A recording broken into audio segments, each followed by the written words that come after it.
Back in the book segment today, Change. Irving Copi once defined the problem of identity through time by noting that the following two statements both seem true, but on the assumption that there is change, appear to be inconsistent. 1. If a changing thing really changes, there can't literally be one thing and the same thing before and after the change. 2.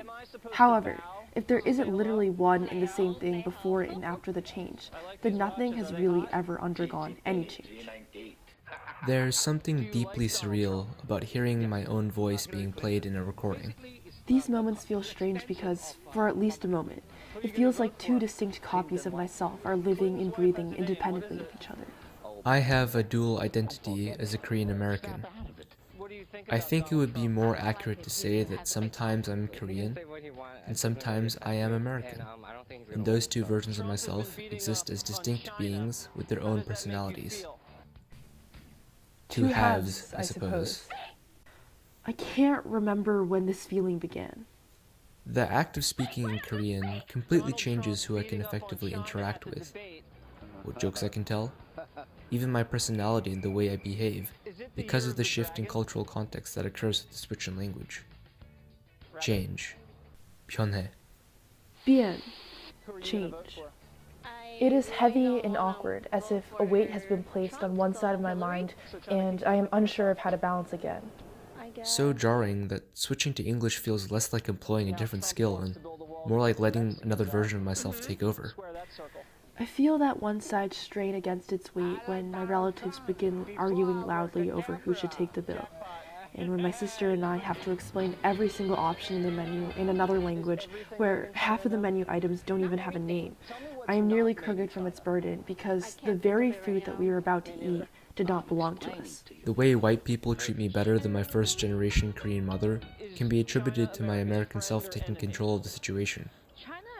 The subtle coldness of my American friends when I start joking in Korean with my friends from Seoul can be characterized as an uncomfortable silence in response to the emergence of my Korean self, a complete stranger to them.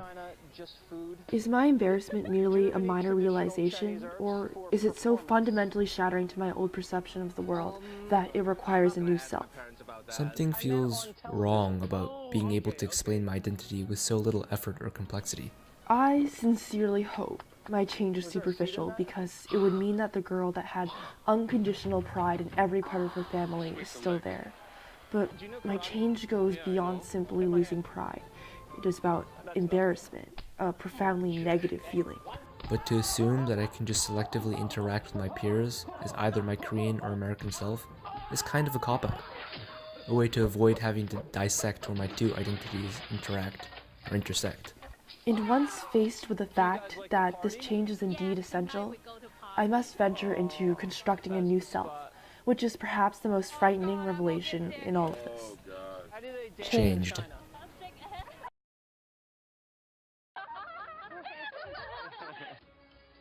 Can you play This Little Piggy Went to Market? How do I say in Chinese, this is my world? 呢個係我嘅世界。呢個係我嘅世界。You gotta say it right. You don't say it. 呢個。呢個。Not Japanese, Chinese. You gotta do it properly. Okay, teach me. Otherwise, forget it. 呢個係我嘅世界。嘅世界。That's it. Forget it, Jake. It's Chinatown.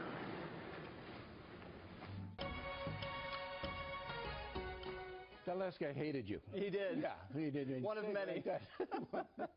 But when you go down to Chinatown, it seems like everybody's aware of what's going on. Some people say it's very insulated and they don't interact with American politics, but it looked like everybody knew what was going on.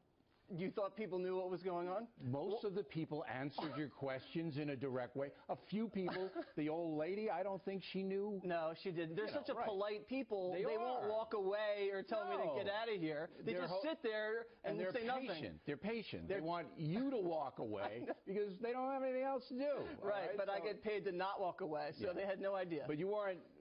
It's gentle fun, so yes. I know we're going to get letters. It's inevitable, but it was gentle. It was all in good fun. But most of the people that you spoke with, particularly the younger people, they knew what was going on. They did. I think it was probably 60-40 pro-Hillary, anti-Trump. You know, that surprised me. I didn't know Trump was going to do that well. Yeah. Jesse Waters, everyone.